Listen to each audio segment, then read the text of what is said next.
Hello hi friends.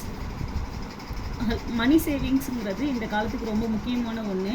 Post ஆஃபீஸில் நமக்கு என்னெல்லாம் ஸ்கீம் இருக்குது, அதில் நம்ம எப்படியெல்லாம் இன்வெஸ்ட் பண்ணால் நமக்கு பெஸ்ட்டுங்கிறத பற்றி ஒரு சின்ன வீடியோ பண்ணலான்னு சொல்லி ஒரு ஐடியா. போஸ்ட் ஆஃபீஸில் எஸ்பி, ஆர்டி, டிடி, டிடியில் வந்து 1 வருஷம், 2 வருஷம், 3 வருஷம், 5 வருஷம் 4 டைப் ஆஃப் இருக்குது. SSA, PPF, MSSC, senior citizen, NSC, KVP, MIS, இத்தனை ஸ்கீம்ஸ் இருக்குது. அதில் நம்ம ஒன்றா டீட்டெயில்டாக பார்க்கலாம். எஸ்பிங்கிறது நார்மலாக நம்ம ஒரு பேங்க்கில் ஒரு அக்கௌண்ட் வச்சுருந்தா என்னெல்லாம் ஃபெசிலிட்டிஸ் இருக்கோ அதே சேம் ஃபெசிலிட்டிஸ் போஸ்ட் ஆஃபீஸ்லேயும் இருக்குது. ஆர்டிங்கிறது வந்து 5 இயர்ஸ் தான் நமக்கு இருக்குது போஸ்ட் ஆஃபீஸை பொறுத்த வரைக்கும். 3 இயர்ஸில் நம்ம ப்ரீமெச்சூர் பண்ணலாம். ஆனால் அதில் என்னென்னா எஸ்பி இன்ட்ரெஸ்ட் தான் கொடுப்பாங்க. சப்போஸ் நம்ம கட்டிகிட்டே வரோம், நம்மளால் கட்ட முடியலங்கிற பட்சத்தில் மெச்சூரிட்டி டேட் வரைக்கும் வச்சுருந்தா என்ன இன்ட்ரெஸ்ட் சொன்னாங்களோ அதை கொடுக்க வாய்ப்பு இருக்குது. டிடியில் வந்து 4 டைப்ஸ் ஆஃப் டிடி இருக்குது. இது என்னென்னா நம்ம 5 இயர் டிடி மட்டும் ஏடிசிக்கு எலிஜிபிள், மற்ற 3 ஏடிசிக்கு எலிஜிபிள் இல்லை. எஸ்எஸ்ஏ பொறுத்த வரைக்கும் பெண் குழந்தைகளுக்கான சிறப்பான திட்டமாகவே செயல்பட்டுட்டு வருது. பிபிஎஃப்ல வந்து நம்ம யார் வேணால் ஜாயின் பண்ணலாம். இதையே ஆண் குழந்தைகளுக்கும் பொன்மகன் பொது வைப்பு நிதிங்கிற பேரில் நம்ம தொடங்கி தரோம் எல்லாருக்கும். எம்எஸ்எஸ்சி இது என்னென்னா பெண்களுக்கான சிறப்பு ஸ்கீம். பெண்கள் மட்டும்தான் இதில் வந்து இன்வெஸ்ட் பண்ண முடியும். ஆனால் வயது வரம்பு இல்லை. 2 லட்சம் வரைக்கும் ஒருத்தவங்க இன்வெஸ்ட் பண்ணலாம்.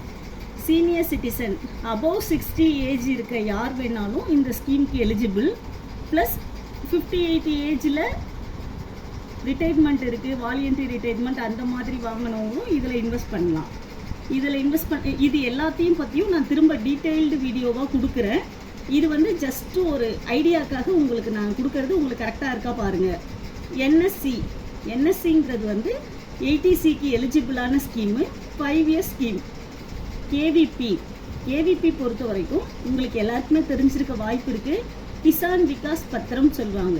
நாம் என்ன தொகை போடுறோமோ அது 2 அப்படியே 1 மடங்கு கூட நமக்கு கிடைக்கும். எம்ஐஎஸ்ங்கிறது மாதம் நமக்கு வட்டி வர ஸ்கீம். இந்த 10 ஸ்கீமும் போஸ்ட் ஆஃபீஸில் சிறப்பாக செயல்பட்டுட்டு வருது. இதை பற்றின லாங் வீடியோஸும் நான் நிறைய போடுறேன். அதில் உங்களுக்கு ஏதாவது டவுட்ஸ் இருந்தால் நீங்கள் கமெண்டில் கேளுங்க. உங்களுக்கு அதை பற்றி விளக்கம் கொடுக்கவும் நாங்கள் தயாராக இருக்கோம். அது தாண்டி இன்சூரன்ஸ்னு ஒரு ஸ்கீமும் செயல்பட்டுருக்கு. PLI and RPLI. பிஎல்ஐக்கும் ஆர்பிஎல்ஐக்கும் என்ன வித்தியாசம்னா, PLI government staffs, undertaking governments, degree holders, diploma, ITI அந்த மாதிரி முடிச்சிருக்கிறவங்க பிஎல்ஐ போடலாம். ஆர்பிஎல்ஐங்கிறது இது எதுவுமே நான் இல்லை, என்கிட்ட எனி 2 ப்ரூஃப்ஸ் மட்டும் இருக்குது அப்படிங்கிறவங்க இதை போடலாம். என்ன மாதிரி ப்ரூஃப்ஸ்னா, Aadhaar must, plus passport, PAN card, driving licence, birth certificate. இது ஏதாவது ஒன்று அடிஷ்னலாக இருக்க பட்சத்தில் இந்த ஸ்கீமுக்கு நம்ம எலிஜிபிள். ஆர்பிஎல்ஐக்கு இதில் இன்னும் சின்ன டிஃப்ரென்ஸ் என்னென்னா, பிஎல்ஐ வந்து நம்ம ஒரு 50 லட்ச ரூபாய் வரைக்கும் சம்மாஷூட் எடுக்கலாம். ஆர்பிஎல்ஐயில் 10 லட்சம் தான் எடுக்க முடியும். இப்போ போஸ்ட் ஆஃபீஸில் ஐபிபிபி அப்படின்னு ஒரு ஆப்பை டவுன்லோட் பண்ணி உங்களுக்கு வந்து இதுவும் பிஓஎஸ்பி கூட சேர்ந்தாப்புல ஒரு ஸ்கீம் போயிட்டுருக்கு. இதில் உள்ள நிறைய ஸ்கீம்ஸும் இருக்குது. அதை பற்றின டீட்டெயிலும் உங்களுக்கு நான் சொல்கிறேன். உங்களுக்கு வந்து எந்த ஸ்கீமு எப்படி இன்வெஸ்ட் பண்ணால் எப்படி ரிட்டர்ன்ஸ் கிடைக்குங்கிறதையும் விளக்கமாக பின்வரும் வீடியோவில் தந்துகிட்டே இருக்கும்.